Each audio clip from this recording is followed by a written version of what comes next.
Բարև ձեզ Օրագիր Նյուզի հարգելի հետևորդներ, եթերում Սպորտզոնն է։ Սպորտը ոչ միայն խաղ է, այլ նաև պայքար, կամք եւ հաղթանակներ։ Այսօր մեր հյուրն է Հայաստանի ֆուտբոլի ազգային հավաքականի նախկին անդամ Դավիթ Մանոյանը։ Շնորհակալություն Դավիթ, որ մեր հրավերը ընդունել եք։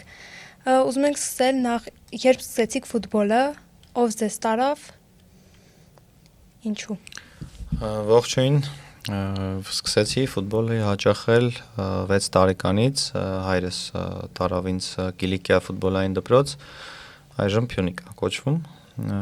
եւ սկսվեց տենց մի ամբողջ սիրո պատմություն։ 6 տարեկան փոքրիկը գիտեր, որ ինքը գնում է սպորտի, թե պարզապես ժամանց էր դա իր համար։ Չեմ հիշի, հաստատ չեմ հիշի, բայց գիտեմ, որ միշտ հիշում եմ, որ միշտ խաղում էի բակում։ Կարծում եմ այդ պահին իմ համար ուղղակի տենց եւս մեկ վայր էր, որտեղ կարող եմ ֆուտբոլ խաղալ, մյուս ընկերներից, թիմակիցների հետ, բայց ինքը գնալով դարձավ իմ կյանքի ամենակարևոր բաներից մեկը, ու տենց մինչև այսօր ապրում եմ ֆուտբոլով։ Իսկ ձեզ տարան ֆուտբոլի, թե դուք ուզում էիք գնալ ֆուտբոլի։ Դե տարանը ո՞րն ասես, շփրտնեցին վզիցս տարան։ Սիրով էիք գնում, թե։ Դե տեսամ, որ անընդհատ խաղում էի, պապայիս ընկերը եկավ առաջարկեց, ասում են, ինչա ամեն օր դուսը խաղում են, արի տանենք, երևի ընկերներն էին իր այնտեղ մարզիչներ, չգիտեմ, Ժորա Պիլիպոսյանն էր մեր մարզիչը, այդ թիմում էր նաև իմ հետ Էրիկ Մխիթարյանը, այնոն 7 էր, ես 6, տենց արդեն 30 տարվա ընկերություն ունենք։ Իսկ նրա գնալուց հետո նրա գնալը փոխեց հավաքականում ինչ-որ բան։ Իհարկե, ցանկացած հավաքականում էլ եթե երկրի պատմության լավագույն ֆուտբոլիստը ու չի գալիս հավաքական, իհարկե կարա փոխի։ Շատերը անհաջողություններ այն ժամանակ կապում էին իր հետ, որ ինքը հավաքականում էր, հետո հաջողությունները կապեցին նրա հետ, որ նա չկա, բայց դա ուղղակի ֆուտբոլից չհասկացող մարդկանց խոսակցություն էր։ Իսկ հիշում եք այն օրը, երբ որ ձեզ եւ Հենրիկին ընդգրկեցին Հայաստանի ֆուտբոլի թիմում։ Հայաստանի հավաքականում Հենրիկը ինձանից շուտ սկսեց հանդես գալ, եթե չեմ սխալվում 2006-ին արդեն Հենրիկը խաղում էր, ես 2009-ի փետրվարից եմ առաջին խաղը անցկացրել Հայաստանի հավաքականի մարզաշապիկով եւ այդ օրվանից հենց ազգային հավաքականում խաղացինք միասին, բայց մինչեւ այդ մենք խաղացել ենք պատանեկան հավաքականներում միասին, մինչեւ 19 տարեկանների, մինչեւ 21 տարեկանների, այսինքն բոլոր հավաքականներում բացի մինչեւ 17-ից մենք միասին խաղացել ենք։ Իսկ այդ բաժանումը երբ եղավ, որ Հենրիկը թողեց ու գնաց։ Ձեզ մոտ ինչ-որ բան փոխվեց։ Չէ։ Իրական թե։ Չէ, իհարկե, ընդհանրապես չի փոխվել։ Դե գնալը, այսինքն երկրից գնաց, Հայաստանից գնաց ուրիշ տեղ, այսինքն մենք հանդիպում էինք հավաքականի խաղերին։ Շփումը մինչ այժմ ընդհանրապես չի փոխվել, նույն ընկերական, ինքը ընդհանրապես բնավորությամբ չի փոխվել։ Նույն ընկերասեր հենոնա, միշտ կապի մեջ ենք, ընտանիքներով էլ ենք հանդիպում, եթե առիթ է լինում, վերջին անգամ հենց Հռոմում հանդիպեցինք, չէ կներեք, Հռոմում էի վերջին անգամ ես, բայց նախանցած տարի Միլանում հանդիպեցինք Ինտերի խաղին, ընտանիքով գնացինք խաղ դիտելու, հետո ռեստորան գնացինք, նստեցինք, խոսացինք, միշտ կապի մեջ ենք։ Ձեզ ճանաչում են, դուք ճանաչվել եք որպես ամենահեռանկարային ֆուտբոլիստ, հետո նաև ստացել եք լավագույն ֆուտբոլիստ մրցանակը, ինչը փոխեց եւ ինչու այդ հաջողությունները շարունակական չեղան։ 2009 թվականին ստացա մրցաշրջանի ավարտից հետո այդ տարվա երիտասարդ ֆուտբոլիստ մրցանակը եւ ամենահեռանկարային ֆուտբոլիստ մրցանակը, կարծեմ Ֆուտբոլ Պլյուսն էր այդ նոմինացիան հայտարարել, առաջարկել, ինչու դրանից հետո հաջողությունները անհատական չեղան, չեմ կարող ասել տենց կոնկրետ թե ինչ խնդիրներ կան, իհարկե վնասվածքները շատ խանգարեցին, որ ես չունեցա այն կարիերան, որի պոտենցիալը կար, որը կարող էի ունենալ։ Այդ ժամանակ զգացվում էր։ Դե հա, 2009 թվականին իրականում ես այդ մրցանակները որ ստացել եմ, այդ տարի մենք Հայաստանի գավաթը, սուպեր գավաթը եւ չեմպիոնությունը նվաճեցինք Հայաստանում Փյունիկով, ու ես 6 ամիս գրեթե խաղացել եմ կտրված մենիսկով, լուրջ վնասվածքով, բայց դիագնոզը քանի որ շատ ուշ ախտորոշվեց, այսինքն սկզբից չէին ախտորոշել, որ պատրված մենիսկ կա, 2 ամիս տենց արդեն հարմարվեցի մի կերպ խաղալու, ոնց կարող եմ այդ վնասվածքով խաղալ, ու արդեն երբ որ ասեցին չէ, կտրված ամեն ինչը պետք է վիրահատվես, ես դեմ էի, որովհետև առջևում Թուրքիայի դեմ երիտասարդական հավաքականում շատ կարևոր խաղեր ունեինք ու ես չթողեցի, որ ինձ վիրահատեն, մասնակցեցի այդ խաղերին, բոլոր խաղերը խաղացի, հետո նոր տարվա վերջում մեկնեցի Համբուրգ եւ իմ առաջի վիրահատությունը ունեցա, ու տենց դրանից հետո տենց սկսեց կամաց խնդիրները, ճիշտ է, լրիվ կարգավորվեցի 2010-ին լավագույն մրցաշրջաններից մեկն էի իմ անցկացնում, հիմնական կազմի ֆուտբոլիստ էի արդեն հավաքականում, լինելով 19 տարեկան, բայց այդ Չարաբաշտի օր եղավ Միքայի մարզադաշտում, որտեղ լրիվ տենց կյանքս փոխվեց, շատ լուրջ վնասվածք, որից հետո ընդհանրապես չպետք է վերադառնայի ֆուտբոլ, բայց հանգամանքները նենց եղավ, որ չգիտեմ, իմ կամքի ուժը, ճիշտ մարդկանց հետ հանդիպումը,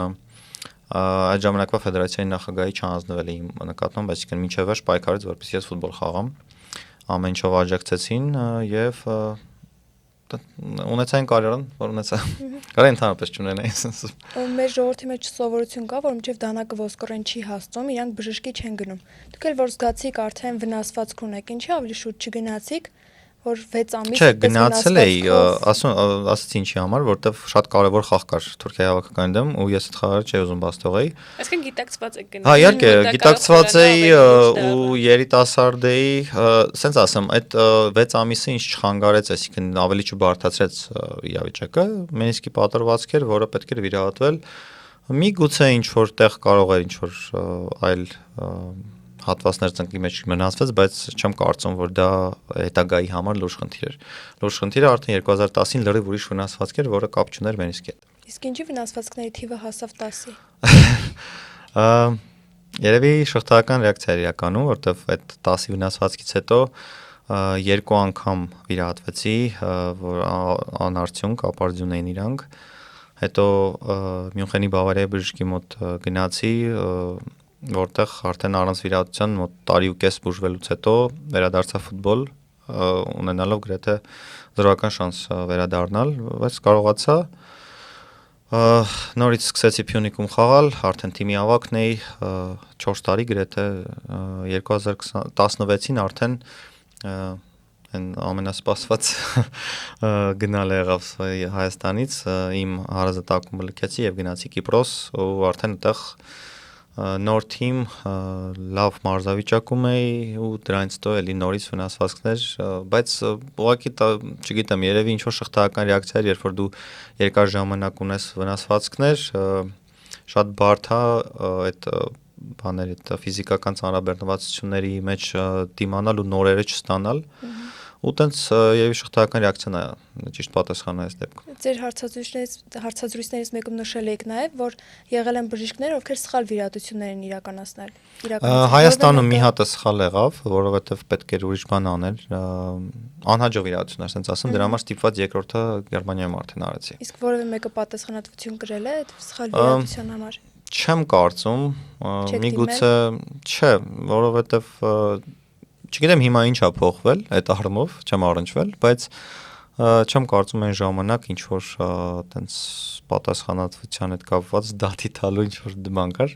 Բայց այդ կարիերայի վրա ամեն դեպքում դե հա, բայց հիմա լինեինք, չգիտեմ, ինչ որ ասում եմ զարգացած պետությունում այդ կարիերայի համար պատասխան կտային իհարկե, բայց չգիտեմ 2010 թվական Հայաստանում նույնիսկ հիմա բար պատկերացրել։ Դե հա, հիմա կարծում եմ մինչև հիմա այդ մարդ վիրահատությունները անում, միգուցե 1000 կյանք իրապարկել, չգիտեմ։ Չէ, պետք չի, իմաստ չունի։ Ինչպես վերականգնվեցիք, ովքեր էին ձեր կողքը, ինչ են ձեզ օգնեց, իրականում դրանք ոչ միայն ֆիզիկական մեծ ցավեր են, այլ նաև շատ բարդ հոգեբանություն է, որ ինչ որ թողնելուց հետո, ինչ որ իրավիճակից հետո նորից գալ ամեն զրոյից, գրեթե զրոյից սկսել, որտեղ ամեն լուրջ վնասվածք կարծես նորից բերում է զրոյից սկսելուն։ Հիմնականում ես մենակ եմ եղել, այսինքն այդ Գերմանիայում, Ամերիկայում այն ժամանակ երբ որ ես վիրահատություն եմ ունեցել վերականգնողական փուլ, հիմնականում մենակ եմ եղել, բայց իհարկե իմ կողքին եղել են իմ ընկերները, կողքին եղել են մարդիկ, ովքեր ինձ հետ մարզվում էին, Ամերիկայում անգլիացի շատ լավ ընկեր ունեմ, Դեն Մերքալֆը, որը ինքը շատ ուժեղ մարդ է իրականում, համ հոգեբանորեն, համ ֆիզիկապես ինձ նենց պատրաստեց 14 թվականի վիրահատությունից հետո, որ ես 1 տարի չխաղալուց հետո վերադարձա ու հենց առաջին խաղին 2 հատ գոլ խփեցի։ Ու այդ վերադառնալն էլ էլի գրեթե անհավանական էր, այսինքն ես անընդհատ ինչ որ անհավանական տեղից դուրս էի գալիս ու անընդհատ խաղում էի։ Նաև Պյոնիկի ֆեդերացիայի նախագահի Ռուբեն Հայրապետյանի նաև վերաբերմունքի իմ հանդեպ, որ մինչև վերջ հավատաց, որ ես ֆուտբոլ եմ խաղալու, մեծ ֆուտբոլ եմ խաղալու, որովհետև պայմանագիրը ավարտելուց իրանք կարող էին ասել ուղղակի վերջ եւ չգիտեմ ինչ ուզում ես արա, բայց մինչև վերջ կարելի ասել տեր կանգնեցին ինձ, իրանք շնորհիվ վերադարձա ֆուտբոլ ու էլի ասում ունեցա այն կարիերան, որ ունեցա, որովհետև ես կարող էի հենց այդ 10 թվին ավարտեի, կարող էի 14-ին ավարտեի, բայց մինչև 23 թվական խաղացի անընդհատ Լեհաստանում, Մակեդոնիայում, Հայաստանում, նույնիսկ վերջին 3 տարիները, որ Արարատում էի խաղում, դες մեկնաբանության ժամանակ, հետո որ նայում էի խաղերը, լսում էի, որ մեկնաբանները զարմանում են, թե ես ոնց եմ այսքան վիրահատությունից վնասվածքներից հետո ցենց ստաբիլ խաղում բոլոր խաղերում, Արարատում ամենաշատ ժամանակ անցկացրած խաղադաշտում ֆուտբոլիստն էի։ Այդ 3 մրցաշրջանի ժամանակ ու ինձ լավ էի զգում, չգիտեմ։ Ես իրականում շատ հանգիստ էի, երբ որ Լեհաստանից վերադարձա Հայաստան ու ոնց որ արդեն խաղում էի, հենց ուղղակի հաճույք ստանալով յուրաքանչյուր խաղից, այլ չէի վազում, որ գնամ էլի Եվրոպա, ինչ որ մեծ ակումբ, որտեղ հասկանում էի, որ արդեն ուղղակի պետքա շնորհակալ լինեմ, որ էս կա։ Խոսեցիք Ռուբեն Հայրապետյանի մասին, հիմա կապը պահում եք։ Չէ, վաղուց կապ չունեմ իրենց հետ, բայց ես ամեն առիթով ասում եմ, որ շատ հարցերում ես իրենց շատ պարտական եմ, որ ինձ մենակ չթողեցին ու այդքան որ կարիերան ես ունեցա, որ խաղացի, իրեն շնորհիվ։ Ինչ տվեց ձեզ ինքը, ինչ փոխանցեց արժեքների պահով, մարզական։ Ասում եմ, լինելով ֆեդերացիայի նախագահ, կարող են ընդհանրապես ոչ ման չանել իմ համար, բայց ամեն ինչ արեցին, այդ Բավարիայի բժշկի հետ հանդիպումն էլ հենց իր մոտիկ ընկերը կազմակերպեց, որ ես գնացի այնտեղ վիրահատվեցի, ասում միգուցե ցանկացած այլ մարդ իր տեղը դա չաներ ու ես ուղղակի 20 տարեկանում, 24 տարեկանում ավարտեի կարիերաս։ Իսկ դուք ինքներդ հավատում եք, որ կանցնեիք այս փուլից ամեն դեպքում։ Հա, դե ես դրա համար ասացի, որ ես հիմնականում մենակ եմ եղել, այսինքն դու ինքդ քո այդ ուրվականների դեմ ես պայքարում, որ ինձ հարցնում են թե ինչի ոնց էլի արեցիր որ վերադարձար, ես ամեն անգամ պատասխանում եմ, որ ինձ առաջնորդում էր վախը նրա հանդեպ, որ ես մի օր ֆուտբոլ չեմ խաղա, ինչ պիտի անեմ։ Դա ինձ դրդում էր, որ չէ, ես պիտի խաղամ, նույնիսկ չէի մտածում, նու կարող է տենց ինչ որ երբ որ 3 օր մենակ ես մնում, մտածում ես դե լավ, բա որ չխաղացի, ինչ եմ անելու, ինչ որ տենց նոր կարիերա ես փնտրում, թե ոնց կարա քո կյանքը դասավորվի, բայց ամեն ինչ դասավորվեց նենց ոնց որ կա, ես շատ երջանիկ մարդ եմ, ունեմ հոյակապ ընտանիք, լավ ընկերներ եւ միգուցե այս պահին զբաղվում եմ այն գործով, որը ավելի կարեւոր է, քան իմ ֆուտբոլ խաղալը, որ եղել է այս տարիների ընթացքում։ Իսկ եթե ժամանակ իհարկե ասված չաներ, բայց թողնեիք ձեր կարիերան, ինչ կանեիք։ Դե հիմիկվա կյանքս նայելով շատ բաներ փաստորեն կարող էի անել։ Ես անցած տարվա մեջ այնքան բան եմ արել, չգիտեմ, այսինքն վերջին լավ 3-4 տարին ասեմ, չգիտեմ, էլ տեսահոլովակներ եմ նկարվել, էլ երգել եմ, էլ պարել եմ, էլ չգիտեմ, նախագծերս, գովազդային այդ արշավները, չգիտեմ, շատ բաներ եմ արել, չգիտեմ, ստացվում է մոտս երևի ու տենց ես չհանձնվող մարդ եմ, էլի, այսինքն ցանկացած բանից ինչ-որ մի բան կստեղծեմ։ Այդ վնասվածքներից մեկի դադարի ժամանակ էլ ամուսնացաք, եթե չեմ սխալվում։ Այդ դադարը ձեզ չգիտեմ։ Ինչպես որոշեցիք, ինչպես հանդիպեցիք ձեր կնոջը։ Շուշանի հետ մենք մի բակում ենք մեծացել, Արամի 30-ով, այնտեղ 3 սերունդ է մեծացել, մեր պապիկները, հետո մեր պապաները ու հետո մենք վերջին սերունդն ենք մենք։ Մանկությունը միասին ենք անցկացրել, հետո իրանք մեկնեցին Ռուսաստան, ես Հայաստանում էի։ 18 տարեկանում նորից հանդիպեցինք, սիրահարվեցինք, ջահել էինք, սխալներ թույլ տվեցինք, որ ժամանակով բաժանվեցինք, հետո 2014 թվականին նորից հանդիպեցինք ու որոշեցինք, всё, էսա, միասին ենք մնում։ Մենք 15-ին արդեն կարելի է ամուսնացանք, զաքսավորվեցինք, որտեղ Կիպրոս պետքա մեկնեի ու ինքը իմ հետ գար։ Բայց մեր հարսանիք եղավ 21-ին, հա, արդեն տղաս ներկա է մեր հարսանիքին։ Դա որոշված էր, թե ստացվեց։ Չէ, ստացվեց, որովհետև երկուսիս ընտանիքն էլ Հայաստանում չի ապրում ու բոլորին կարողացանք Հայաստան բերել, մենակ 21 թվին, որ բոլորովս միտեղ լինենք ու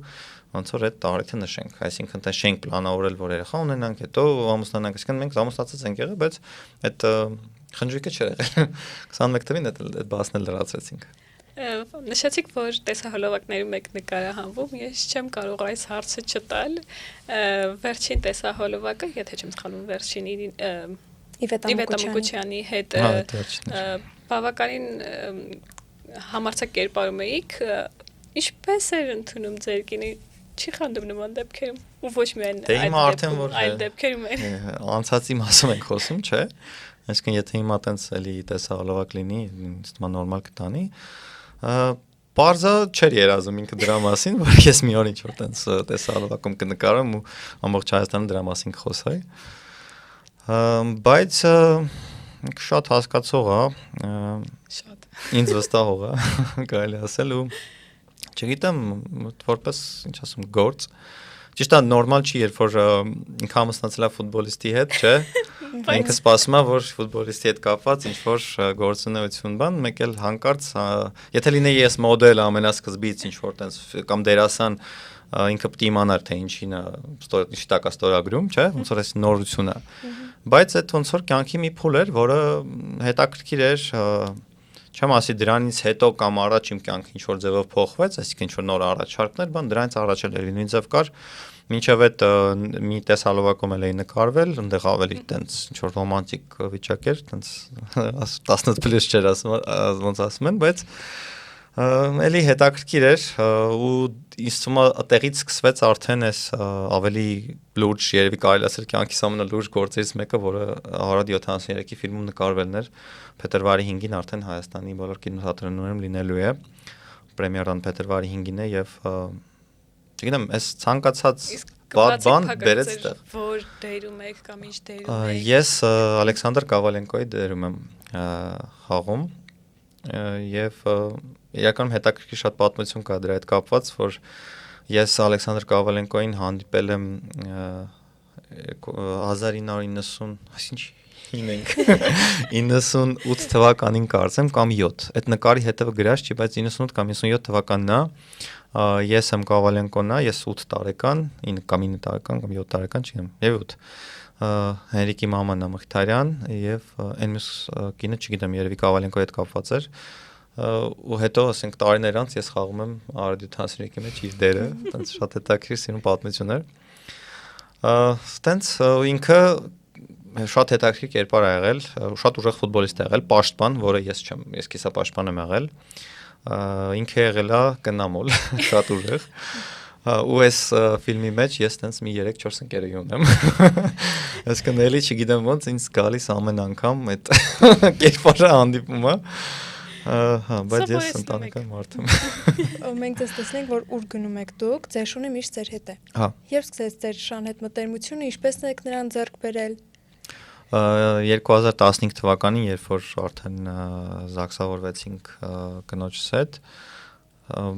ես միշտ երազել եմ շուն ունենալու մասին, բայց քանի որ, չգիտեմ, հանգամանքներից ելնելով չեմ կարողացել երբեք ունենալ, մի օր sense շատ վատ վնասվածք ստացա ու պետք է ինչ-որ թիմ տեղափոխվեի, որը չստացվեց, ասացի վերջ, ես ինչ-որ մի բան որ ուզում եմ, հիմա պիտի անեմ, որովհետև ինձ այդ հոգեբանն պետք է թե չէ ամեն ինչ ուզում եմ լինի, չի ստացվում։ Ու ասացի հիմա ես շուն եմ երազել, պիտի շուն ունենամ։ Ու տենց սկզբում ուզում էի ինչ-որ բան կարիճ շագանակագույն լաբրադոր։ Ինչի համար, որովհետև այդ ցեղատեսակը Սամոյեդը Հայաստանում գիտեի չկար։ Տենց նկարներով էի տեսել, բան, բայց հետո որ հարցեցին ինչի եմ ուզում, ասի Սամոյեդ չկա դրա համար, բա մի հատ կա։ Տենց գնացին գտանք Կասպերին, պիտի իրանց Պարսկաստան տեղափոխեին։ Իրան չէին կարողացել տեղափոխեն, տեղ Երևանում էր 3.5 ամսեկան, տենց մի անգամից տեսա, իրարվեցի բերեցինք տուն ու մեր առաջնեկներ լիարժեք ընտանիքի անդամ հիմնականում ինքը իմ հետ էր լինում, որովհետև այդ վիզայի հարցերը մինչև Շուշանի լուծում էին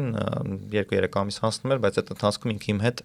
Կիպրոսում էր, հետո Մակեդոնիայում, հետո Լեհաստանում, տենց հազարավոր կիլոմետրեր ենք իրար հետ հաղթահարել, մի ամբողջ կյանք ենք իրար հետ ապրել։ Ինչ Շանը ֆիլմի առաջարկ չի եղել կամ տեսարակով, որովհետև իրոք շատ սիրուն է ձեր Շունը։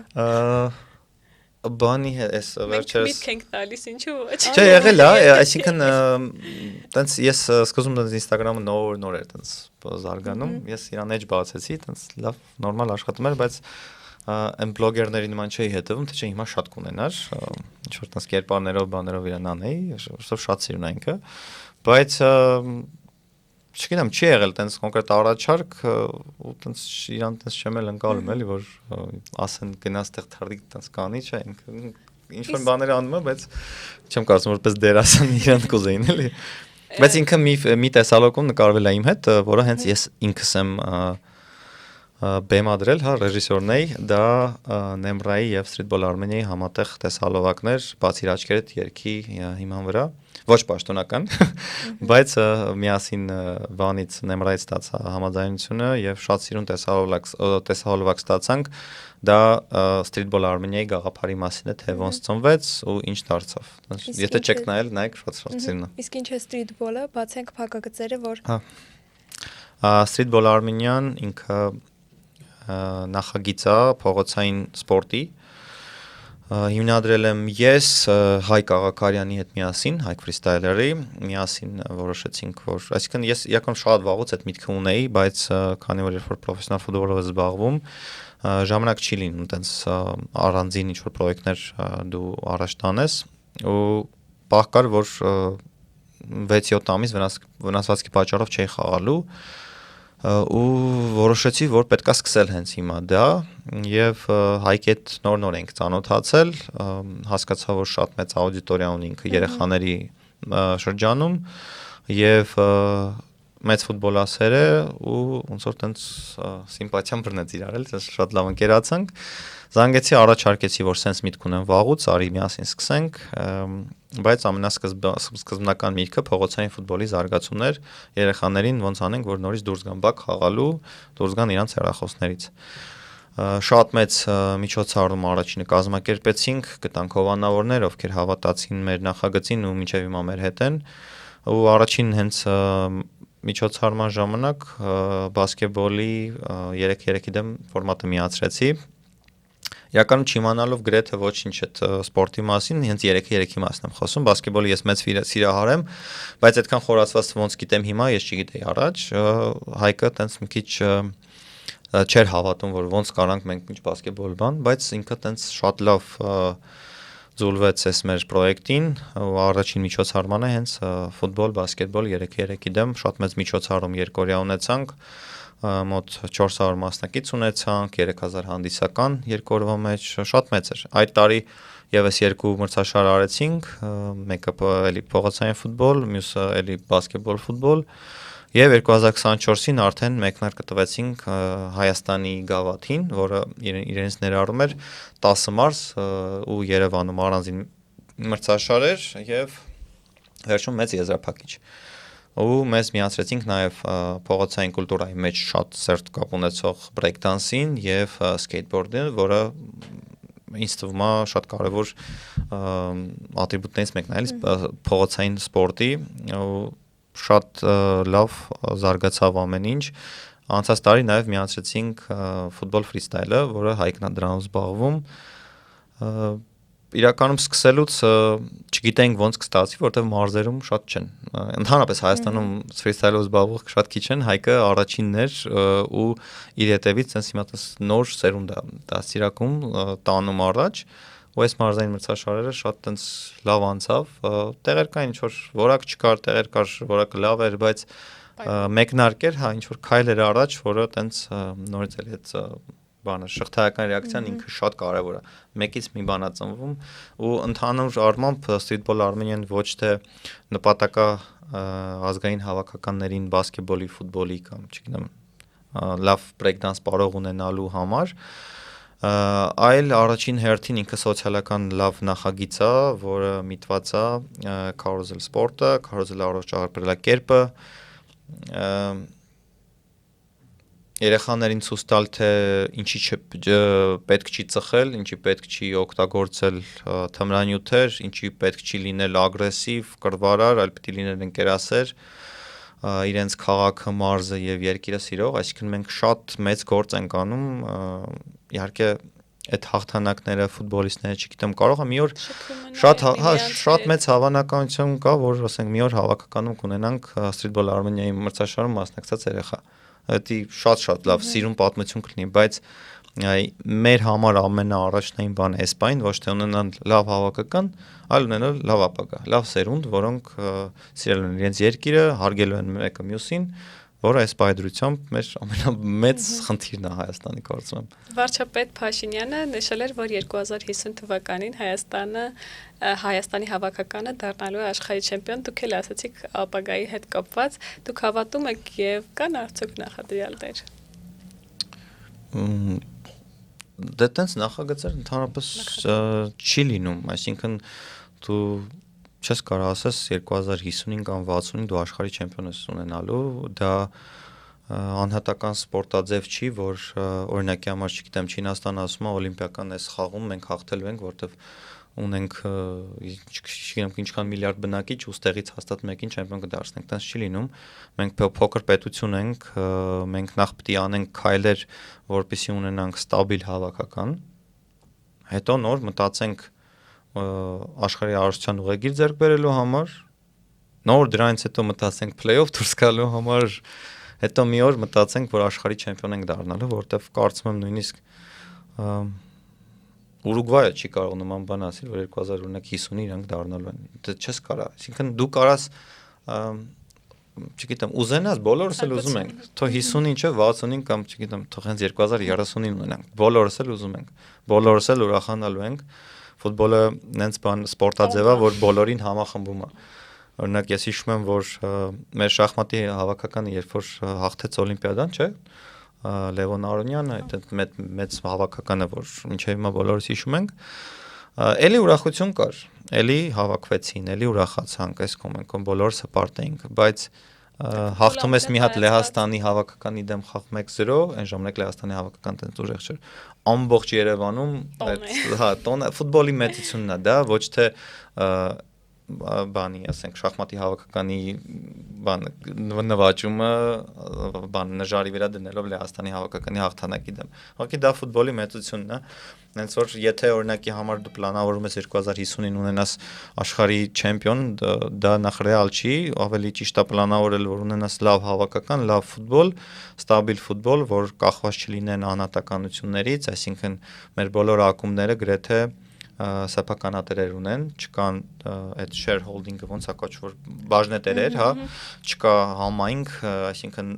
եթե ինչ-որ մի գործարարի գործերը վատ է, ինքը թիմը փակվում է, այսինքն ստաբիլությունն է նախ մեզ պետք, հետո նոր խոսանք ինչ-որ բարձր հաղթանակների մասին։ Ֆուտբոլը տենց բան է, թիմային սպորտը տենց ցանկությունների հաշվին չի լինում, էլի։ Նայեք, Հայաստանի հավաքականում Երևանում ունենք 10 թիմ, 9 թիմ, իսկ մարզերում 1։ Ոնց երեխաները որտեղ են խաղում մարզերի։ Մարզերը ունեն ֆուտբոլային դպրոցներ, ակադեմիաներ, բայց հա հիմա բարձրագույն խմբում մենք ունենք Շիրակ, ունենք Գանձասար, որը Երևանում է խաղում, այսինքն Կապանում չեն խաղում իրանք վաղուց։ Աբովյանում խաղում է Նոա ակումբը,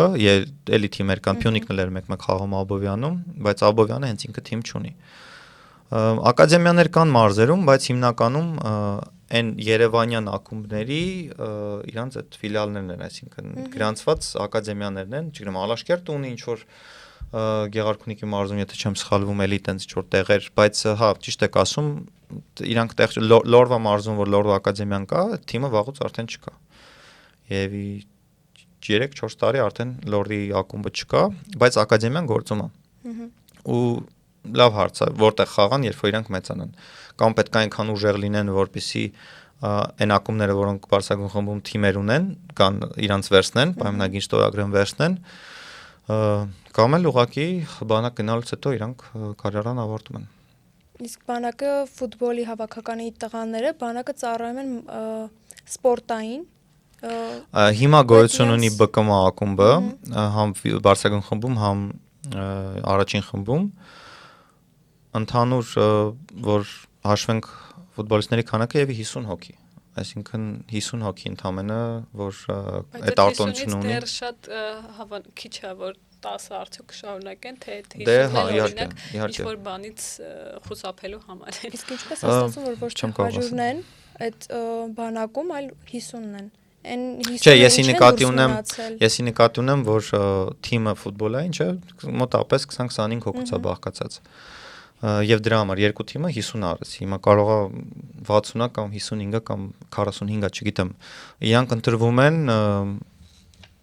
եթե չեմ սխալվում, հենց ԲԿՄ-ի այդ պարավա մարշչի ոնց որ ցուցակով, իրանք գնում են խաղերը նայում են ակումբների ու ընդգրկվում են ԲԿՄ-ի կազմում, որը հիմնականում իրանք մինչև 16 տարեկաններում հանդես եկած հավաքականի ֆուտբոլիստներն են, ովքեր առանձնացել են։ Հիմա ես չեմ կարող խոսել այն մարդկանց անունից, որոնք ընտրում են այդ խաղացողներին, իհարկե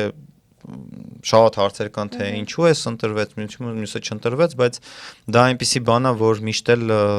հարցերի առիթ է տալիս էլ։ Իսկ ձեր կարծիքով անարդարություններ ամեն դեպքում կան։ Ընտրության հարցում ես անկեղծ ասած չեմ կարող պատասխանել։ Եթե հիմա ասեմ հա, ուրեմն պետքա գնանք բոլորով հայտարարություն տանք, որ տենց բան ա եղել, չգիտեմ։ Չեմ ասում, որ չէ, հնարավոր չի։ Ամեն ինչ էլ հնարավոր է։ Մենք հիմա այնպիսի ժամանակաշրջանում ենք ապրում, որ ամեն ինչ հնարավոր է, բայց շատ տաղանդավոր ֆուտբոլիստներ կան, որ ԲԿՄ-ից հավաքական միացան, Ժիրայր Շաղոյան, շատ կան, այսինքն կան, բայց մեկը ինքը ինչպես է լինում, հազարանք կներեք, որ կան, շատ կան, բայց հավաքականին նայում ենք հիմնականում ոչ հայ սպորտսմեններ, հավաքականում քանի ֆուտբոլիստ կա, որ Հայաստանի ֆուտբոլի դպրոցներից են եկել։ Շատ քիչ։ Դե եմ էլ ասում։ Կամո Հովհաննիսյանն է, որ արդեն, կոմունիզմից 2 տարի է մեծ, թե 3, 92 կամ 93 թիվը։ Կամո Հովհաննիսյանն է, Արտակ Դաշյանն էր, Հովհաննես Համբարձումյանը, մի քանիսը, որոնք վաղուց էին խաղում հավաքականում, իսկ նոր սերունդից Սերգեյ Նամուրադյան, Ժիրայր Շաղոյան, այսինքն քիչ է, հիմնականում մեր հավաքականի խաղացողները կամ լեգիոներներ են, որոնք անձնագիր են ստացել, կամ դրսի ակադեմիաներից են։ Սպերտյանը, Գորդ Մանվելյան, այսինքն Հայաստանի ֆուտբոլի դպրոցը չեն անցել իրանք, դրսից են եկել, շատ մեծ ոնց որ բանա դրված հենց դրա վրա քաղաքականությունը, որ դրսից խաղացողներ բերենք, ու այդ էլ նաև բարձրագույն խմբում հանդես եկող թիմերի բաց թողումն է, որոնք ուղղակի իրենց երիտասարդ խաղացողներին հնարավորություն չեն տալիս իրենց ցույց տալու, դրսևորելու, շատ դժվարացել է իրենց համար լեգիոներին, որը վարձատրվում է մի քանի անգամ ավել իրենցից, որ իրանք իրենց տեղը խաղան, ակումբների ասում եմ խղճի հաշվին, այսինքն եթե հայ ֆուտբոլիստները խաղում են, կամ էլ այնքան տաղանդավոր դու պետք է լինես այդ 17-18 տարեկանում, որ փորձառու լեգիոների հետ դու կարողանաս մրցել ու կարողանաս հիմնական կազմի ֆուտբոլիստ դառնաս, իսկ ինքը նստի։ Իսկ ինչպես եք վերաբերում այն հանգամանքին, որ բացի հայերից, թեկուզ լեգիոներներից ովքեր գալիս են, կան նաև օտարազգի ֆուտբոլիստներ մեր հավաքականում։ Ինչի հնարավորությունը հայերինը չէ։ Թեկուզ այդ մեկ տեղը որ կա, որովհետև շատ քիչ է ֆուտբոլը։ Տեսեք, գրեթե բոլորին ճանաչում եմ այդ լեգիոներներին, ովքեր Հայաստանի հավաքականում են խաղում, շատ լավ ֆուտբոլիստներ են, շատ լավ տղաներ են, բոլորիդ էլ ընկեր եմ։ Բայց իհարկե շատ կուզեի, որ հենց մեր ֆուտբոլիստները խաղային ոչ թե հայ, այլ Հայաստանում մարզված, որովհետև էլ իմաստը որն է այդ բոլոր ակումբների, բոլոր այդ մարզադպրոցների հիմա ավելի քան երբևիցե քանակը ֆուտբոլով զբաղվող երեխաների ահռելի է, շատ մեծ է։ Ամեն օր կտեսնեք ինչ որ Instagram-ով նոր էջ է բացվում, չէ, ֆուտբոլի մարզումներ, հանրատական, չգիտեմ, թիմային շատ է, որտեվ քանակը մեծացել է, Երևանում բնակչության թիվը մեծացել է, բոլոր ուզում են իրանց երեխան ֆուտբոլով զբաղվի, այդ նաև Հենրիկի ազդեցությունն է, այդ նաև Instagram-ի, YouTube-ի, չգիտեմ, շատ ազդեցություններ կան, որ երեխան ուզում է ֆուտբոլով զբաղվի։ Բայց հետոն, այսինքն այդ բարձրագույն խմբում ունենք 10 թիմ ընդամենը, որից երևի 60-70%-ը լեգիոներ է։ Ու ի վերջո արդյոք ակումբների նպատակը հավաքականին ֆուտբոլիստ ապահովել է։ Եթե տենց լիներ, կունենայինք ավելի շատ քանակի Հայաստանի դպրոցները վերջացրած ֆուտբոլիստներ, չէ՞, բայց չունենք, որովհետև ամեն ակումբը ինքը իր խնդիրն է լուծում։ Ես օրինակ ինչ որ միտեղ հասկանում եմ, օրինակ կոնֆերենցիա լիգայում, չեմպիոններ լիգայում խաղացող ակումբներին, որոնց խաղացողներ են ուժեղ պետք այս պահին հարց լուծելու համար։ Իրանք չեն կարող կոնֆերենցիայի լիգայի ինչ որ որոշիչ խաղին երիտասարդ ֆուտբոլիստի դնեն, որ ինքը խաղա, լավ խաղա, որ հետո հավաքականին օգնի։ Մեր ժամանակ Փյունիկի քաղաքականությունը հենց այդ էր, որ մենք խաղանք, կապ չունի կպարտվենք, ոչ ոքի խաղանք, բայց մենք խաղանք, որպեսզի հետո հավաքական լրացնենք։ Ու դրա համար այդ մեր սերունդը ուժեղացավ, խաղաց հավաքականում, գնաց տարբեր լավ ուժեղ ակումբներ, բայց դա Փյունիկի քաղաքականությունն էր։ Հիմա մյուս ակումբները ամեն մեկը իր քաղաքականություն ունի։ Բայց իմ համար ամենաանհասկանալին դա Բարսագույն խմբում վերջին հորիզոնականը զբաղեցնող թիմերի լեգիոնականների պրոստը ահռելի քանակն է։ Ինչի համար, եթե իրանք վերջին տեղն են, այսինքն ուրիշ նպատակներ կան անհատական նպատակներ, այսինքն բերում են խաղացողների լեգիոներների, որոնց հետո կվաճառեն ուրիշ ակումբ, այսինքն ինչ որ գումար կստանան դրա համար։ Շատ քիչ է լինում իրականում, որ վերջին տեղի թիմից ինչ որ խաղացողներ են գնում, բայց լինում է։ Դրա համար ասում եմ, ամեն ակումբ իր քաղաքականությունը ունի ու նույնիսկ ֆեդերացիան չի կարող դրա վրա ազդել։ Իսկ այդ քաղաքականության հետևանքներ, թե իրականում լուրջ պատճառ կար վերջին շրջանում ֆեդերացիայի նախագահի հրաժարականի պահանջը, որը կարծես մի քանի ակումբներ ստորագրեցին, նաև երկրպագուներ։ Դե կարծում եմ երկրպագուները ուզում են, որպեսզի Հայաստանում լինի լավ ֆուտբոլ, տեղեր կան, որ ֆեդերացիան պատասխանատու է, տեղեր կան, որ ֆեդերացիան պատասխանատու չի։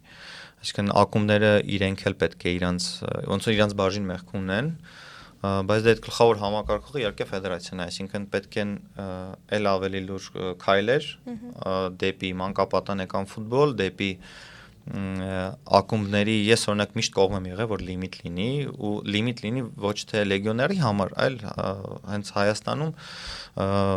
ֆուտբոլային ակադեմիայում մարզված ֆուտբոլիստների համար, որտեվ երբ որ լեգիոները ստանում անձնակիր, ինքը լեգիոներ չի համարվում, այն ֆուտբոլիստի համար, ով ինքը ամբողջ պատանեկան ժամանակ անցկացրել է այդ ակումբում ու պիտի խաղա, չի կարողանում խաղա։ Այդ լիմիտը չօգնեց իրեն, էլի։ Հա, բայց էլի նորից եմ ասում, այդ ոնց որ ով ոնց գիտի, տենց անդունում դա իմ համար հա լավ կլիներ, որ խաղային, բայց օրինակ ակումբի սեփական տիրոջ համար ասում եմ, չէ, իմ համար լավ է, որ իմ թիմը հաղթի, ես առաջին տեղը բռնեմ, գնամ Չեմպիոններ լիգա խաղամ, գումարներ կան, երկրպագուներ կան, մարզադաշտ, ֆեդերացիան համակարգողն է ու Բարսագույն խումբն էլ հիմա ոնց որ ֆեդերացիան է համակարգում։ Աշխարհում ընդունված է, որ այդ Բարսագույն լիգաները առանձին են։ Մեր մոտ քանի տարի է անընդհատ փորձում են, չէ, որ ակումբները առանձնանան, ֆեդերացիան առանձնանան, դա իր այդպես վերջնական լուծումը չի ստանում, ինչը այսօրը, չգիտեմ ինչ կլինի, բայց կարծում եմ դա քայլերից մեկն է, որպեսզի տարանջատվի ընդհանրապես ակումբային ֆուտբոլը ֆեդերացիայի գործողություններից, որպեսզի ֆուտբոլը կարողանա ավելի լավ տեմպերով զարգանա։ Հիմա ֆուտբոլի ֆեդերացիան մեր հովանավորներից մեկն էր Streetball Armenia-ի նախագծում եւ շատ մեծ գործ ենք անում մարզերում, շատ երեխաներ մասնակցում էին, առաջին անգամ էին խաղում կամ չգիտեմ, խաղացել էին, բայց դրանից հետո իրանք սիրահարվեցին ֆուտբոլի վրա, գնացին իրենց տեղի թիմեր ֆուտբոլով մարզվելու, մարզերի վրա շատ մեծ ուշադրություն է պետք դարձնել, որովհետև կենտրոնանալով միայն Երևանի վրա կամ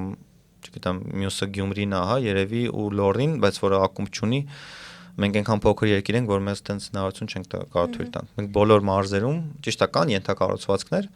կան որ զբաղվում են ֆուտբոլով, բայց որ բացակայուն խմբում կամ նույնիսկ առաջին լիգայում այդ մարզերը թիմ չունեն, այդ երեխեքը տեղ չունեն խաղալու հետո։ Տարիքային սահմանափակում կա կներես սթրիթբոլին միանալու համար ու անվճար է, այդ թե չէ։ Ամեն տարի է որտեղ է, ինչպես են տեղեկացված։ Դե հեսա հերթով պատասխանում։ Մեր հիմնական տեղեկատվական բանը դա այդ մեր Instagram-յան էջն է Streetball Armenia-ի։ Մենք այնտեղ հրապարակում ենք, որ գալիս ենք այս մարս, այսօրը այս ժամին, այնտեղ դե միանգամից մեր մոտ ֆուտբոլ, բասկետբոլ, բրեյքդանս, սկեյթբորդ։ Ֆուտբոլը միակ սպորտաձևն է, որ միայն այդ մարզի երեխաները, նույն իհարկե մեծահասակներն էլ կարող են մասնակցել այդ մրցաշարին, որովհետև ֆուտբոլը ինչքան էլ որ մենք բողոքենք, շատ ավելի զարգացած է մեր երկրում, այդ ինֆրաստրուկտուրաները, ակումբները, երեխեքի քանակը, հա, շատ են ավելի ֆուտբոլը սիրում եւ մենք հնարավորություն ունենք, որ փակենք, որ մենակ այդ մարզի երեխաները խան, որովհետեւ օրինակի համար գնում ենք Կոտայքի մարզ Աբովյան քաղաք, Երևանից այնտեղ գնալը 30 րոպե ընդամենը, եթե շատ ուզեն կարող են այնտեղ խաղան։ Դրա համար փակում ենք հենց Երևանը։ Երևանին ես մասնակցում Արմավիրի մարզը, Արմավիրին ես մասնակցում տենց։ Իրանք իմանում են տենց, նաև մարզպետարանների եւ քաղաքապետարանների էջերում ենք դնում Facebook-ի, իրանք հրապարակում են, որ այսօր այս ժամին տենց մրցաշարատեղի ունենալու, բայց արդեն իրականում այնքան շատ են երեխեքը տարված Streetball Armenia, որ իրանք արդեն սպասում են ամեն տարի երբ են գալու, ու մեր Instagram-ից արդեն գիտեն, էլի։ Գնալով քանակը մեծանում է, մենք օրինակ քաղաքներ ունենք, որ անցած տարի էլ այս տարի էլ ժամը 12-ին գիշերն որ ավարտում ենք մեր խաղերը, որտեղ շատ է մեր քանակը, ունենք ընդամենը 2 դաշտ, այս տարի կարող է 3-րդ ավելացնենք ֆուտբոլի դաշտը։ Իսկ բասկետբոլը ընդամենը 2-3 մարզում ունենք, որ թիմեր կան, որ զբաղվում են բասկետբոլով, եւ մենք ստիպված միշտ բաց է լինում գրանցումը բոլոր մարզերի մասնակիցների համար եւ Երևանից ավտոբուսներով հենց այդ տվյալ քաղաք ենք իրենց տանում, որտեղ որ մրցաշարը պետք է լինի։ Ու դրա հաշվին արդեն քանակը շատ է բասկետբոլի թիմերի, նույն Վանաձորում, Գյումրիում գիշեր 12-ին նոր ավարտում ենք, որտեղ այնքան թիմ է գալիս Արթիկից, Գյումրիից, Երևանից, բայց էլի տեսնում եմ թե ինչքան երեխաներ են այդ մեր մրցաշարից հետո սիրում բասկետբոլը, գնում են, հաճախում են բասկետբոլի։ Հիմա Շենգավիթի մարզադպրոցում գրեթե տեղ չկա, այնքան շատ են բասկետբոլով մարզող։ Հիշում եմ կանանց բասկետբոլի ակումբը Հաթերք, եթե չէ, Հատիս կներեք։ Հատիսի ժամանակ էլ կրկին տարածվեց, այսինքն դա բան էր։ Համար պետք է երբ որ գումար ես ծախսում, ինչ որ շոու ես անում, գալիս են, բայց այդ հենց վատ է, դա որ ստաբիլիզություն չկա։ Մի պահ sense գնացինք, ուրախացանք, գնացինք տուն, վերջացավ այդ ամեն ինչը։ Եթե ամեն ինչ sense համակարգված, ստաբիլ գրեթե ոչ մի թիմ բասկետբոլում չունեն հովանավորներ, որ այսինքն անհատականությունների վրա է կամ չգիտեմ Ամերիկայից ֆինանսավորողներ կան, որ ինչ որ թիմեր են պահում, բայց մեկը մենք հələ որ դրա համար ասում չենք փորձում լուծել տենց գլոբալ խնդիրներ, որպեսզի ակումբներ ունենանք բասկետբոլի, ուզում ենք որ երեխեքը սպորտով զբաղվեն, կսիրեն բասկետբոլը, թող բասկետբոլով զբաղվեն, կսիրեն ֆուտբոլը, ֆուտբոլով զբաղվեն։ Մենք որ սկսում էինք այդ Հայաստանի մարզերով ամբողջ Հայաստանի գավաթի բանը նախագիծը մենք ունենք գլխավոր հովանավոր Պեպսին եւ Իդրամը, որը այդ տարի Իդրամ Junior համակարգը բացեց, այդ հավելվածն է հեռախոսի, որը ֆինանսական գրագիտություն է սովորացնում երեխեքին։ Իմաստն է, որ ծնողը կարգավորում է այդ իր ոնց որ Իդրամ Junior-ը, որ տեսնում է իր փոխանցումները, որտեղ ծախսեց, ինչ ծախսեց, որ այդ իրան կանխիկ գումար չտա, որ երեխան կարող է կորցնի, կարող է չգիտեմ ինչ որ մի բան անի, եւ դրա համար Իդրամ Junior-ը որպես ոնց որ պատանեկան տարիքային խաղացողների համար միակ վճարման մեթոդը սարքեցինք, որովհետեւ պարտադիր միայն Իդրամ Junior-ով ու ամեն մեկը իր փոխարեն ոչ թե որ ասենք չգիտեմ մի հոգի ունի 4 հոգու փոխարեն վճար։ Իմաստն է, որ ամեն մեկը ունենան, դրա համար մենք գումարը սահմանեցինք ընդամենը 1000 դրամ, բայց մենք տալիս ենք սնունդ, այսինքն lunch box, ջուր, Pepsi, Lays, ինչ որ, այսինքն ամբողջ օրվա համար իրանց ոնց որ այդ մրցաշարին մասնակցելու համար 1000 դրամից մոտավորապես 2000 դրամ մենակ այդ սնունդն է։ Դա ուղղակի տենց ոնց որ ֆիկտիվ հովանավորչական բաներ, որ պետք է արվեր, բայց նաև կարծում եմ ես ամենասկզբից ասացի, որ անվճար դնել պետք չի, որովհետև պետք չի սովորացնել մարդկանց իմ համար ամենասխալ բաներից մեկն է, որ դու ինչ որ բանի գալիս ես անվճար մասնակցում ես։ Իմաստ չունի դա, էլի, այսինքն երբ որ դու գնում ես կինո, դու անվճար չես գնում կինո, չէ՞, ասենք կարող ես անել ինչ որ Միգուցե արժևորելու խնդիր կա ավելի Հա, ոնց որ ինքը գիտի թե ինչ է գալիս, ինչ է անում, ու նաև քանի որ մենք տենց էլ նոր ենք, մեզ այդ 1000 դրամը ճիշտ ամեր կյանքը չի փոխում, բայց ամեն դեպքում ինչ որ ֆինանսական հարցեր է լուծում, որտեղ գնալով մեծանում է քանակը մասնակիցների, բայց այդ ֆուտբոլի մասով ինքը տենց էլ մնաց 1000 դրամ այս տարի էլ որ սկսենք 2026 մրցաշրջանը էլի նույն 1000 դրամն է լինելու, ոնց որ մենք փորձում ենք այդ գումարը ստանանք հովանավորից, այլ ոչ թե մասնակցից։ Եվ իհարկե մենք ունենք բացառությունների քանակ, որը ասենք իրականում շատ մեծ է լինում, օրինակ երեխա է եկել հիմնականում մարզերում, որը հեռախոս չունի։ Մենք չենք ասում գնա հեռախոս առ, ունեցի ավելվածը, որպեսզի վճարես, ոչ, դու չունես հեռախոս, խնդիր չկա, դու մասնակցում ես մրցաշարին։ Մերսի որ եկել ես։ Իսկ մենք էլի վճարում արում է, չենք վերցնում, չէ։ Մենք չենք վերցնում, կամ էլ օրինակ դեպքեր կան, որ ուրիշ ծնողի կամ ուրիշ երեխայի միջոցով այդ վճարումը անում ենք, մենք կանխիկ չենք վերցնում։ Ոնց որ դրամ եմ ասում, մեր համար այդ 1000 դրամը ինչ որ բան չի փոխում, բայց մենք ուզում ենք որ տեղը գան մասնակցեն։ Եթե բոլորը գան առանց հեռախոս, որը չի լինում, ասենք չի կարա տենց բան լինի, որտեվ իրան գալիս են քո հետ սելֆի են անում։ Հա, եթե դու եկել ես նկարում ես կամ իմացել ես մեր մրցաշարի մասին, ունես հեռախոս, մենք տեսնում ենք։ Ու շատ լավ է որ արդեն իրանք հասկանում են, որ այդ բացառությունը պետք է լինեն հենց այդ երեխեքը, ովքեր չունեն, կամ ասենք կարող է հեռախոս ունի, բայց այն կնոպը չլինի, նա չի կարա, այսինքն եթե ունես սմարթֆոն, խնդրում ենք դու սենց արա, որ այն մյուսը որ չունի, կարողանա ինքն էլ մասնակցի, էլի։ Շատերը առիթից չեն օգտվում։ Իհարկե կլինեն, ասենք բասկետբոլիստներ կան, որ օրինակի համար, չգիտեմ, եկան վճարեցին, հեսա մենք մի խաղացող էլ ունենք, մի քիչ հետո կգա։ Ու այդ նույն հեռախոսով հետո այն մյուսն է գալիս, գիտեն թե չենք հասկանում, բայց չգիտեմ, կան որ տենց, չգիտեմ, չեն պատկերացնում կամ նույնիսկ պատկերացնում են, բայց ասում են դե լավ սենց թող լինի, բայց չհասկանալը, որ մեր միակ ձևն է, որ մենք կարողանանք ոչ թե դնենք դա 1000 դրամ, այլ պետք է դնենք 10000 դրամ, որ այդքան այդ մեծ միջոցառումը, որտեղ ինքը շատ ծախսատար, շատ մեծ միաժամանակ պատկերացրեք ֆուտբոլ, բասկետբոլ, բրեյքդանս, սկեյթբորդ, ֆուտբոլ ֆրիստայլ մի տեղում այդ 3 մեծ բեռնատար մեքենա, որոնք այդ ամեն ինչը Երևանից ստանում են այնտեղ, հետո այնտեղից ստանում են այնտեղ մրցավարներ, ֆոտոգրաֆ, վիդեոգրաֆ, ռիլմեյքեր, այսինքն ինքը շատ մեծ մասշտաբային բան է, չհաշված ստաֆը, վոլոնտյորները, այս սնունդը, որ բաժանում ենք դրա համար, հիմա արդեն սկսում են հասկանալ, շատերն են աջակցում, շատ ծնողներ են արդեն մեր էջին միանում, տեսնում ենք, որ հեսա ամսի 28-29 դեկտեմբերին Սուրբ Ծննդի գավաթը արեցինք, որը ֆորմատով միակ ֆորմատն է, որ փողոցային ֆուտբոլից տարբերվում է, ֆուտզալի մրցաշար են անում, փակ տարածքում, ձմեռա, բայց ինքը շատ սիրված ձևաչափը։ Նոր ծնողներ եկան մեզ հասկանալով, մեզ օգնելով, նույնիսկ չհասկանալով թե ինչի ենք այս ամեն ինչ անում, որովհետև այդ գումարով ոնց կարեք այս ամեն ինչ անեք, բայց մերը հələ որ տենց Հա, էլի, հա, հենց այդ հարցն է, բայց հիմնականում հենց մեր այդ ինտուզիազմի այն հավատքի վրա, որ ինչ որ մեկը մի օր տեսնելու է, մեզ աջակցի, որպեսզի մենք ավելի շատ անենք։ Մենք հիմա օրինակ բացի այս մրցաշարը նաև փորձում ենք ինչ որ տենց սոցիալական խնդիրներ լուծել, այն բանը, որ բակերում օղակներ ենք տեղադրում, դարպասներ ենք դնում մեր հնարավորության սահմանում։ Եթե մենք ունենանք շատ ավելի մեծ ֆինանսավորում, շատ ավելի բակերում կտեղադրենք այդ դարպասները, օղակները, որպեսզի մենք չգանք օրինակի համար Վանաձոր, այդ ամեն ինչը տեղադրենք մի օր ամբողջ օրը իրանք խաղան, սիրարվեն սպորտաձևի, հետո գնացինք մենք, հա, ինչ են անում։ Մենք մինչև գիշերը, չգիտեմ, քանիս հետ երեխեք խաղում են, մինչև վերջի բոլտը չենք հանում, այդտեղից դարպասը չենք տանում, էլի։ Իրանք անընդհատ ուզում են խաղան, բայց տեղ չկա։ Այդ մեծ քաղաքներում հիմնականում մազա դպրոցներն են, դպրոցները, որոնք դասը վերջացավ, փակում են, գնում են, ոչ մեկ չի մտածում, այդտեղ կարելի է խաղալ, չի կարելի խաղալ,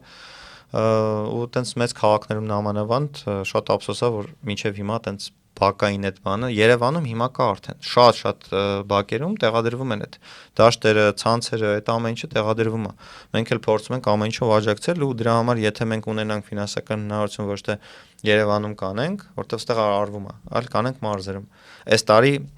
հիմա տենց բակագծերը չբացեմ, բայց մեր հովանավորներից մեկի հետ արդեն նախնական պայմանավորություն ունենք, որ մարզերից մեկում ֆուտբոլի ու բասկետբոլի դաշտ կառուցենք ու դա հենց հենց սկզբնական միտքն է լինելու, որը տենց կյանքի կոչվել, թե ինչի համար սթրիթբոլը Արմենիան ստեղծեցինք էլ։ Այս ամենը իհարկե դրական պետք է արձագանքեն մարդիկ, բայց վստահ եմ, որ բացասական արձագանքներ են լինելու։ Եղել են, շատ են լինում, շատ ձևով։ Շատ տարբեր ձևերով, այն ամենա երևի տարածվածներից երկիրը sense վիճակում է դուք ֆուտբոլ եք խաղում, բասկետբոլ եք խաղում, չգիտեմ, հոլի պես ֆորում եք բրեյքդանսի։ Շատ կան ու փորձում ենք հիմնականում ես եւ իմ այդ աշխատակազմը ովքեր ինձ օգնում են, իմ ընկերները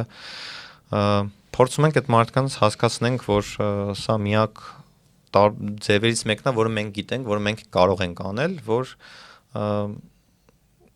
երկիրը ավելի լավանա, որտեվ այդ մեր ապագա սերունդն է այդ լավացնելու։ Հա, իհարկե,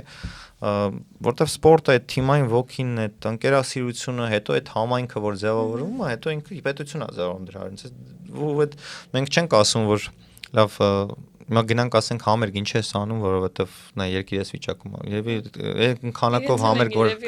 հա, իրանց էլ են ասում, բայց բոլորը գնում ուրախանում են։ Իսկ մերը, հա, կամ համերգի տեղից են ասում։ Հա, ասենք 2025 թվականին երևի այդ քանակությամբ համերգ երբևիցե չի եղել, քան անցած տարի, էլի, ահա որ շատ։ Մարդիկ նույնիսկ արդեն հոգնել են, ինչքան կարելի է համերգ լսել, էլի։ Ու երբ որ գնում ենք մարզեր, հա, դրա համար եմ ասում։ Պարզա միշտ էլ դժգոհ մարդ լինելու է, միշտ էլ ասելու են կարող ենք այս գումարը ավելի ճիշտ ծախսել, ավելի լավ ծախսել։ Համաձայն եմ, հա, մենք հիմա այս ձևը գիտենք, փորձում ենք այս ձևով քարոզել սպորտ, քարոզել առողջ ապրելակերպ։ Ես որ տեսնում եմ հիմիկվա այդ տենդենսները, այդ ծխախոտի, այդ թմրանյութերի ահավորությունը, այսինքն դա ամենամեծ ներդրում անող բաներից մեկը պետք է ոլորտներից մեկը պետք է լինի, որովհետև շատ մեծ խնդիր է։ Այդ մեր ապագան է։ Էդի մեր ապագա տաքսիստն է, ավտոբուսի վարորդն է, որը քեզ պետք է տեղից տեղ հասցնի, ասենք, բայց ինքը տենց բաներ է օգտագործում, տենց վատ սովորություններ ունի ու հետագայում լավ, ասենք բանն էլ է, կարճի կյանքի բանն է կարճանում, չէ՞, ասենք տևողությունը։ Ոնց կարա 14-15 տարեկան երեխան ծխախոտով սկսի իր օրը ծխախոտով ավարտի ու ինքը նորմալ կյանք կարող ունենա։ Հետո պետության վրա դա մեծ բեռ է դառնալու։ Դրա համար հիմա մենք փորձում ենք տենց անենք, որ մեր օրինակ ինձ լսելով, ինձ տեսնելով, որ ասենք, չգիտեմ, այնտեղ ինչ-որ շիշա գցած, ես չեմ գցել, բայց ես վերջում տանում դնում եմ։ Իրանք էլ են արդեն դրան սովորում։ Տենց բաների միջոցով ես դու կարողանում անել։ Համերգը էլի լավ է, էլի պետք է լինի։ Ունենք շատ լավ արտիստներ, պետք է համերգներ լինեն, բայց իրանք չեն սովորացնում, որ այդ որ խմում ես մի գցի տեղ, այնտեղ աղբաման կա, կամ լավ չկա, ձեռքդ պայի, մինչև գտնես, որ գցես։ Մենք փորձում ենք այդ ամեն ինչ անենք։ Այդ օրինակ բաներ կան, օրինակ այդ ինչեր են լինում, երկու կոնտրաստ կա։ Մեկը ասենք բանում եղավ էս անցած տարի Էջմիածնում էինք անում այդ մեր մրցաշարը, արդեն այդ բեռնատարից արդեն իջացրել ենք մեր այդ բասկետբոլի շիթ բանը, ասենց անցնում են ու ասես մի պապիկ ասենց նայելով էս էլի վարչապետն է գալիս, ասում ենք չէ, հա լավ, ոտը չերև աստեղ, ինչ որ ասենց արտահայտություն է անում, դեն չենք անում, անցնում է, մյուս կողմից տատիկ է գալիս։ Լավ բայեք ձեր վարչապետին, տեսեք ինչեր են անում, այսինքն սենց կոնտրաստ է, որոնք մարդիկ այնքան են քաղաքականության մեջ մտած, որ կարծում են ցանկացած բան ինչ արվում է, կամ իդեմ է, կամ ի կողմ է, ի շահ է, էլի, չկա այնտեղ նեյտրալ, որ ասենք մարդը ուղղակի ուզում է, որպեսզի սպորտ քարոզի, առողջ ապրելակերպ քարոզի ու ոչ մի բանի հետ կապ չունի ինքը, էլի, ինքը եկել է, այստեղ ուզում է Արմավիրի մարզում, հենց Էջմիածնի քաղաքում մեծ լավ մրցաշարանի, որոնք երեխեքը ամեն տարի սպասում են դրան, էլի։ Դուք խաղացել եք Հայաստանում եւ Հայաստանից դուրս։ Ինչ էական տարբերություններ կասեք դրսում խաղալով։ Ակումբի մասին է խոսքը, ոչ թե ինչ-որ խաղի շրջանակներում։ Մենք հիմա ունենք ակումբներ, որոնք իրականում այդ կազմակերպչական առումով կարելի ասել չեն զիջում այդ դրսի թիմերին հիմա։ Առաջ շատ էր տարբերությունը, բայց ամենակարևոր բաներից մեկը այն է, որ շատ են երկրպագուները ավելի ու այդ դրսի ներսի խաղերը, ասենք դու տանն ես խաղում թե դուրսը, արդեն այդտեղ զգացվում է։ Ստեղ էական տարբերություն չկա։ Դու խաղում ես, հիմա կարող է մի քիչ կա, օրինակ Աբովյանում նոյ երկրպագուները ավելի շատ են Ուրարտուի, բայց առաջ երկրպագուների քանակը քիչ էր, բայց երկու ակումբ ասեցիք, ու Փյունիկն էլ երևի, ու Արարատ Արմենյան իր ակադեմիան որ խաղում է, բայց այն մյուսների հիմնականում տունը խաս է, դուրսը խաս տարբերություն չկար։ Իսկ Լեհաստանում օրինակ այդ ցանկացած ակումբ տենց շատ վառ ահավոր գիժ երկրպագուներով այդ ճայթրուկներով, բաներով, տենց լրիվ ինքը տենց ֆուտբոլային ատմոսֆերայով Կիպրոսում էլի կար, այդ ձևով չէ, մեծ ակումբներն էին հիմնականում տես մեծ երկրպագուների բանակով, ես երկրորդ տարին Սալամինա թիմում խաղացի, որը Ֆամագուստայից այդ որը Թուրքիայի բան տակ է, այդ հատվածից են իրանք, ոնց որ լոկալ հենց Կիպրոսի ամենահին թիմերից մեկն էր ու շատ մեծ երկրպագուներ ուներ, բայց իրանք դերբի ունեին Անորտոսիսը, որը էլի Ֆամագուստայից էր, ու իրանք իրար դեմ որ խաղում էին, նոր մեծ գժանոց էր, այսինքն խաղից առաջ խաղից հետո իրար ծեծում են, բայց այդ խաղի ստադիոնից, ասենք բոլորը երկրպագում են, այնտեղ 6-7000 թե 8000 նստատեղ կար, բոլորը զբաղված հիմնական այդ ֆուտբոլային բանը մենք ինչքան ասում ենք ֆուտբոլ սիրում ենք, մենք ֆուտբոլային երկիր չենք։ Այդ ինչ որ տես մանր նյուանսներից է, թե ոնց ենք օրինակ ճանապարհում են ֆուտբոլիստին, որ երկար տարիներ խաղացել է այդ ակումբի համար, այսինքն չկան ընտանեկան ավանդույթներ ֆուտբոլային։ Մենք սիրում ենք Բարսելոնա, մենք սիրում ենք Ռեալ, իրար տալիս ենք բարից բուն իմաստով այդ խաղերի իրանց ժամանակ, բայց այդ ֆուտբոլային բան չի էլի, ասենք, չգիտեմ, հավաքականի խաղացողը, որ երկար տարիներ խաղացել է հավաքականում, նայում ես ոնց են ճանապարհում, ոչ մի բան չկա, այսինքն մի հատ պրոստը ոտքի կանգնեք, ծափահարեք, ասեք մերսի, որ այսքան տարիներ խաղացել ես հավաքականում։ Դա չկա, այսինքն այդ ֆուտբոլային ինչն է պակասում, ինձ թվում է ամենաճիշտ պատասխանը այդ է, որ ֆուտբոլային այդ վարքը, ֆուտբոլային երկիր չլինելն է մեր սիրում ենք ֆուտբոլ, բայց մենք ֆուտբոլային երկիր չենք։ Իսկ մեր հավաքականի ներսում թեմաներ եղել են, օրինակ պարտություն ա եղել, ասեն դու ես մեղավոր չպայեցիր գնդակը կամ Չէ, դա փողոցային բան խոսակցություններ են, չէ։ Կարաս վիճվես, կարաս քննարկես, ես ստեղ պետք է վազեի, դու ինչի չեկար ստեղ, տենց, բայց ոչ թե մենք պարտվել ենք, որտեղ դու էիր մեղավոր կամ 11 մետրանոցը չխփեցիր, տենց չէ, պրոֆեսիոնալ մակարդակում տենց բան չի կարա լինի։ Երբևէ այսքան հավանաբար մասնակցել եք հավաքականի խաղերին, ոչ որպես ֆուտբոլիստ, այլ երկրպագու։ Այդ կողմից ինչ կասեք, ինչպես էր դիտվում էր խաղը, թե Դե երբ որ դեռ չէի խաղում հավաքականում, միշտ տենց ֆորմոլի երկրպագու էի, ամեն գոլի համար տենց մեզ պատրում էին, գոռում էինք, ամենավառ հիշողությունները Սրազդան ստադիոնում, երբ որ 6-7 տարեկանում գնում էինք, խաղի վերջում քնում էի պապայիս ձեռքերի մեջ, տենց բերում էր տուն, դեն ժամանակ ոտով էին իջնում էլ այդ Աբովյան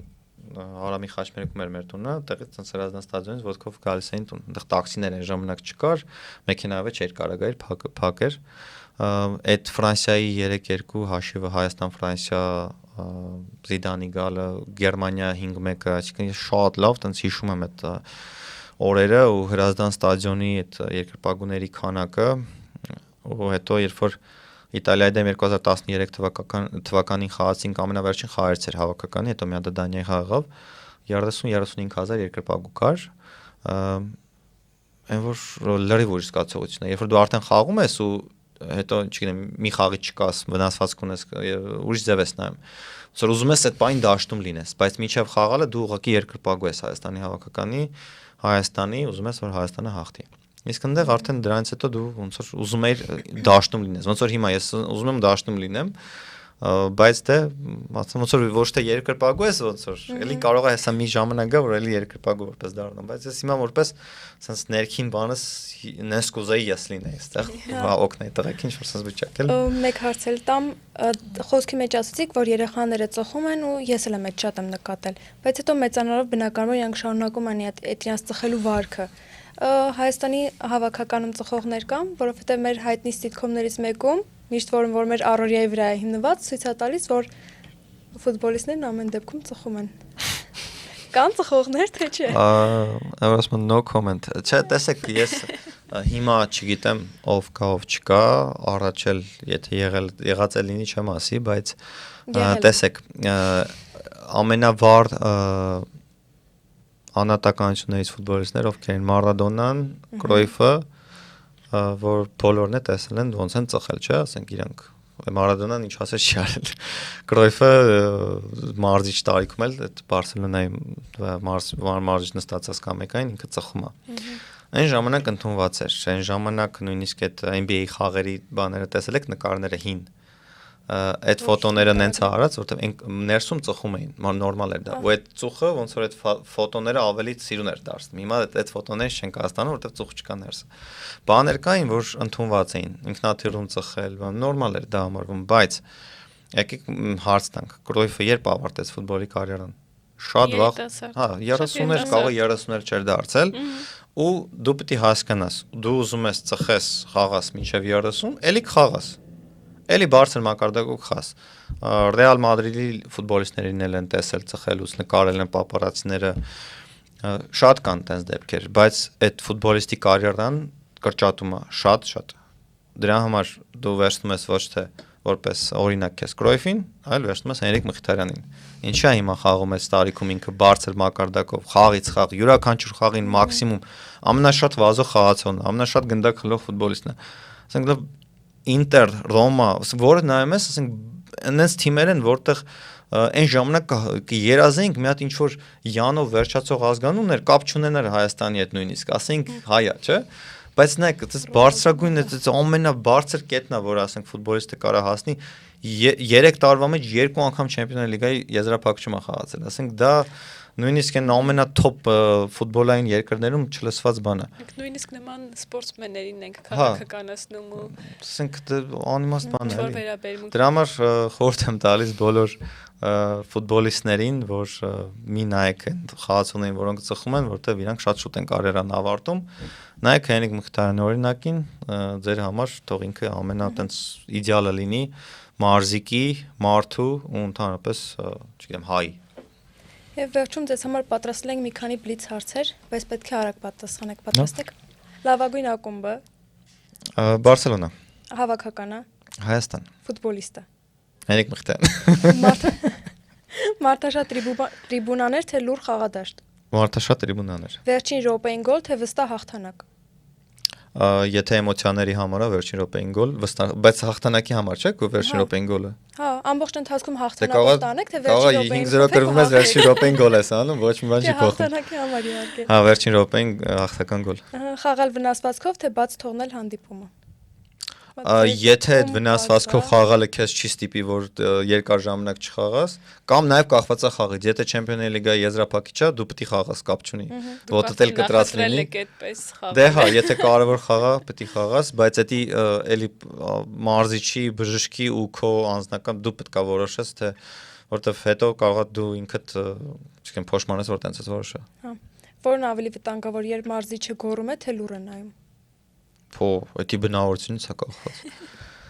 Հա, հանդիպածներից։ Օրինակ եթե Բիչախչյանը չհեներ գոռար, հետո գիտեիր, որ հանդերձարանում է գոռալ, էդի հաստատ։ Բնավորություններից է կախված, կարծում եմ,